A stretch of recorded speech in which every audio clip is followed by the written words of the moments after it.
சென்னை அடையாறில் 42 கோடி ரூபாய் செலவில் புனரமைக்கப்பட்டுள்ள தொல்காப்பியர் பூங்காவை முதலமைச்சர் மு க ஸ்டாலின் திறந்து வைக்கிறார். அதன் நேரலை காட்சிகளை பார்க்கலாம்.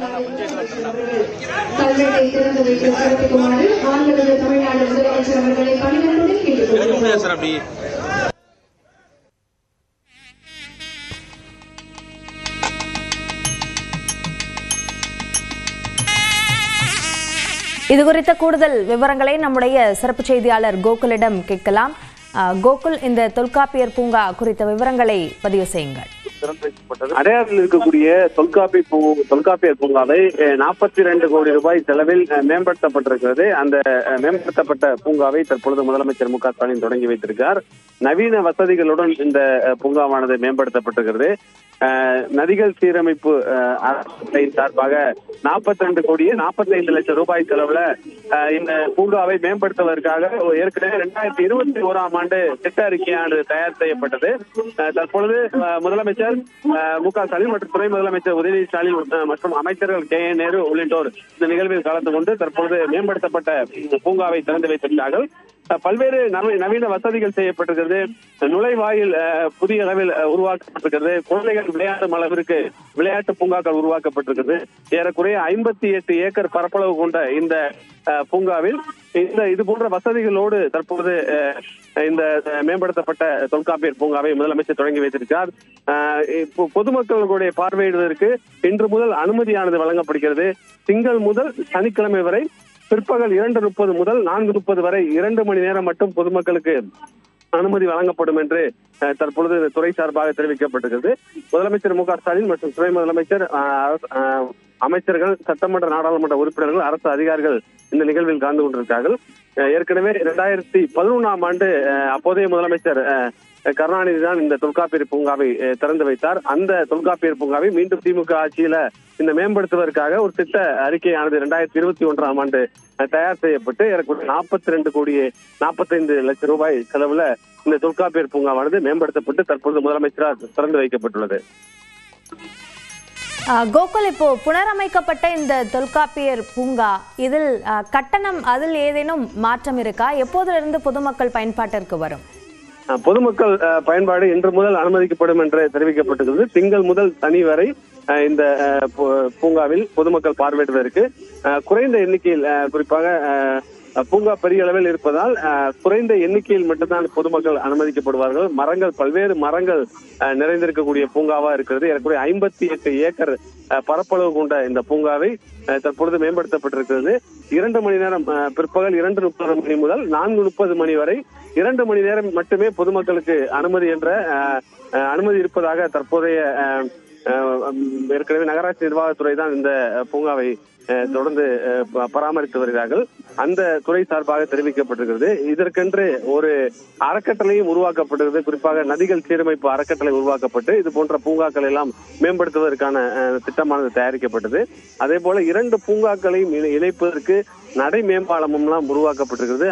முதலமைச்சர் மு க ஸ்டாலின் பள்ளி குழந்தைகளோடு இந்த பூங்காவை திறந்து வைத்த பின்னர் பார்வையிட்டிருக்கிறார். அவரோடு துணை முதலமைச்சரும் மற்றும் அரசு அதிகாரிகளும் அமைச்சர்களும் இந்த பூங்காவை சுற்றி பார்த்திருக்கிறார்கள். இந்த நிகழ்வுல ஏராளமான பள்ளி மாணவர்களும் கலந்து கொண்டிருக்கிறார்கள். கோகுல், இப்போ தொல்காப்பியர் பூங்காவை பொறுத்த வரைக்கும் ஒரு வழிகாட்டி இருப்பார். அவர் வரக்கூடியவர்களை உள்ளே அழைத்து செல்லும் ஒரு சூழல் தான் இதற்கு முன்பு இருந்தது. அப்படித்தான் தற்போதும் தொடர்கிறதா? நிச்சயமாக.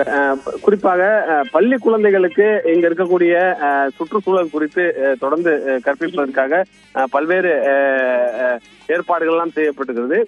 இங்க சுற்றுச்சூழலுக்கான முக்கியத்துவத்தை மாணவர்கள் தெரிந்து கொள்வது வகையில சுற்றுலாவிற்கான பள்ளிகள்ல அதற்கான ஒரு சிறப்பு திட்டமும் இருக்கிறது. அந்த திட்டத்தின் அடிப்படையில இந்த மாணவர்கள் எல்லாம் இந்த பூங்காவுக்கு அழைத்து வரப்பட்டு சுற்றுச்சூழலுடைய முக்கியத்துவம் குறித்து அவர்களுக்கு வகுப்பெடுப்பதற்கான ஏற்பாடுகள் எல்லாம் செய்யப்பட்டிருக்கிறது. அதே போல ஒரு அரங்கம், இங்கு ஒரு கூட்டம் நடத்துவதற்கு போல ஒரு அரங்கமும் ஏற்பாடுகள் செய்யப்பட்டிருக்கிறது. ஏறக்குறைய 3 கிலோமீட்டர் தூரத்திற்கு நடை பயிற்சி மேற்கொள்வதற்கான ஒரு சிறப்பு ஏற்பாடுகள் எல்லாம் செய்யப்பட்டிருக்கிறது. இதற்கென்று குழந்தைகளுக்கு, பள்ளி மாணவர்களுக்கு இந்த சுற்றுச்சூழல் குறித்தும் இந்த பூங்காவுடைய இங்க இருக்கக்கூடிய மரங்கள் குறித்தும் மற்றவைகள் குறித்தும் விளக்குவதற்காக அதற்கென்று ஏற்கனவே பராமரிப்பு பணிகளில் இருக்கக்கூடிய கைடுகள் எல்லாம் இருக்கிறார்கள். அவர்கள் மூலம் பள்ளி குழந்தைகளுக்கு அதை கற்பிப்பதற்கான ஏற்பாடுகள் எல்லாம் செய்யப்பட்டிருப்பதாக துறை சார்பாக அறிவிப்பு வெளியிடப்பட்டிருக்கிறது. தொடர்ந்து தற்பொழுது மேம்படுத்தப்பட்ட இந்த பூங்காவை குழந்தைகள் பேட்டரி வாகனங்கள் மூலம் முதலமைச்சர் பார்வையிடுவதற்கு கொடியசைத்து அந்த வாகனத்தை தொடங்கி வைக்கிறார். நேரடியாக முதலமைச்சரும் அவர்களோடு சென்று பார்வையிடுவதற்கான ஏற்பாடுகளும் செய்யப்பட்டிருக்கிறது. கோகுல், இதுல முக்கியமாக தொல்காப்பியர் பூங்காவை பொறுத்த வரைக்கும் நீங்கள் குறிப்பிட்டது போன்று இது ஒரு பெரிய அளவிலான ஒரு பூங்கா. இதில் தற்போது புனரமைக்கப்பட்டதாக என்னென்ன அம்சங்கள் மாற்றி அமைக்கப்பட்டிருக்கின்றன? நிச்சயமாக, அதாவது குழந்தைகள் அமர்ந்து அவர்களுக்கு வகுப்பு எடுப்பது போல ஒரு அரங்கம் அமைக்கப்பட்டிருக்கிறது, ஒரு திறந்தவெளி அரங்கம். அந்த அரங்கத்தில் ஒரு வகுப்பு எல்லாம் எடுப்பது போல அதற்கான ஏற்பாடுகள் செய்யப்பட்டிருக்கிறது. பள்ளி குழந்தைகள் மற்றும் விளையாடுவதற்கு விளையாட்டு பூங்காவுக்கும் உள்ளே ஏற்பாடுகள் செய்யப்பட்டிருக்கிறது. நடை மேம்பாலம் 2 பூங்காக்களையும் இணைப்பு, தொகுதி 1 மற்றும் தொகுதி 2 என்று 2 பூங்காக்கள் இருக்குது. 2 பூங்காக்களையும் இணைப்பதற்காக நடை மேம்பாலமும் செய்யப்பட்டிருக்கிறது. ஒரு நுழைவாயில், தொல்காப்பியர் பூங்காவுடைய நுழைவாயிலும் தற்பொழுது புதுப்பிக்கப்பட்டு ஏற்பாடு செய்யப்பட்டது. தற்போதைய இருக்கக்கூடிய காட்சி முதலமைச்சர் மு க ஸ்டாலின் குழந்தைகளோடு அந்த பேட்டரி வெஹிக்கிள்ல சென்று பூங்காக்களை பார்வையிடக்கூடிய காட்சிகளை பார்க்கிறோம். அவரோடு அமைச்சர்களும் பள்ளி குழந்தைகளும் நேரடியாக சென்று பூங்காவை சுற்றி பார்க்கிறார்கள். ஏறக்குறைய இந்த 58 ஏக்கர் பரப்பளவு கொண்ட இந்த பெரிய அளவில் பூங்காவில் எந்தவித பாதுகாப்பு குறைபாடுகளும் இருக்கக்கூடாது என்பதற்காக தான் இந்த 2 மணி நேரம் பார்வையாளருக்கு அனுமதி என்ற ஒரு கட்டுப்பாடு விதிக்கப்பட்டிருப்பதாக இங்க இருக்கக்கூடிய அதிகாரிகளுடைய தகவலாக இருக்கிறது. குழந்தைகள், பள்ளி குழந்தைகளுக்கு மட்டும் சிறப்பு அனுமதிகள் எல்லாம் வழங்கப்படுவதற்கான ஏற்பாடுகள் செய்யப்பட்டிருக்கிறது. சென்னை மாநகராட்சியில் இருக்கக்கூடிய பல்வேறு பள்ளிகள்ல அவர்களுக்கு இது போன்ற சுற்றுலாவிற்கான ஒரு திட்டம் இருக்கிறது. அந்த திட்டத்தின் அடிப்படையில பள்ளி குழந்தைகளை இங்கு அழைத்து வந்து அவர்களுக்கான சுற்றுச்சூழலுடைய முக்கியத்துவம் குறித்து விளக்குவதற்கான ஏற்பாடுகள் எல்லாம் செய்யப்படுகிறது. பல்வேறு நவீன வசதிகள் செய்யப்படுகிறது. ஏறக்குறைய 3 கிலோமீட்டர் நடைபயிற்சி மேற்கொள்வதற்கான பாதையானது பிரத்யேகமாக அமைக்கப்பட்டிருக்கிறது. இது போன்ற பல்வேறு சிறப்பு வசதிகளுடன் இந்த பூங்காவானது தற்போது மேம்படுத்தப்படுகிறது. மேம்படுத்தப்பட்ட பூங்காவை முதலமைச்சர் மு க ஸ்டாலின் தற்பொழுது நேரடியாக பள்ளி குழந்தைகளோடு அந்த பேட்டரி வெஹிக்கிளில் சென்று பேட்டரி வாகனத்தில் சென்று தற்பொழுது பார்வையிட்டு வருகிறார். அவரோடு அமைச்சர்களும் அதிகாரிகளும் பூங்காவை பார்வையிட்டு வர்றாங்க. கோகுல், இப்போ தொல்காப்பியர் பூங்காவை பொறுத்த வரைக்கும் இது ஒரு நேரத்தை கழிப்பதற்கான ஒரு பூங்காவாக மட்டும் அல்லாமல் அங்க இருக்கக்கூடிய அரிய தாவரங்கள் குறித்து தெரிந்து கொள்வதற்கான ஒரு பூங்காவாகவும் தான் அது அமைக்கப்பட்டது.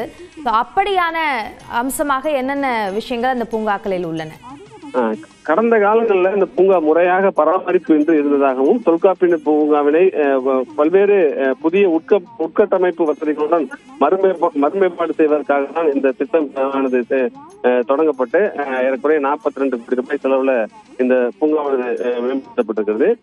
கண்காணிப்பு கோபுரங்கள் அமைக்கப்பட்டிருக்கிறது. பார்வையாளர் மையம், பார்வையாளர்கள் மாடம், அதே போல சிற்றுண்டிகள், திறந்தவெளி அரங்கம் உள்ளிட்டவைகள் எல்லாம் அமைக்கப்பட்டிருக்கிறது. பாதுகாப்பிற்காக கண்காணிப்பு கேமராக்கள் அமைக்கப்பட்டிருக்கிறது. ஏற்கனவே சொன்னது போல குழந்தைகள் விளையாட்டு பகுதி என்று ஒரு சிறப்பு பகுதியானது உருவாக்கப்பட்டிருக்கிறது. தொடர்ந்து இந்த குழாய் கால்வாய்க்கு மாற்றாக 3 வழி பெட்டக கால்வாய் ஒன்று அமைக்கப்பட்டிருக்கிறது. தொல்காப்பியர் பூங்கா சுற்றுச்சூழல் கல்வி மற்றும் ஆராய்ச்சி மையமாக செயல்பட்டு வந்தது. சுற்றுச்சூழல் கல்வினை சமுதாயத்திற்கு குறிப்பா மாணவர்கள் பயன்பெற்ற வகையில சுற்றுச்சூழல் கல்வி விழிப்புணர்வு நிகழ்ச்சியில இங்கு நடத்துவதற்கான ஏற்பாடுகள் எல்லாம் செய்யப்பட்டிருக்கிறது. தொல்காப்பியர் பூங்கா புனரமைக்கப்பட்டு திறந்து வைக்கப்பட்டுள்ளது. இது குறித்த விரிவான விவரங்களுக்கு நன்றி கோகுல்.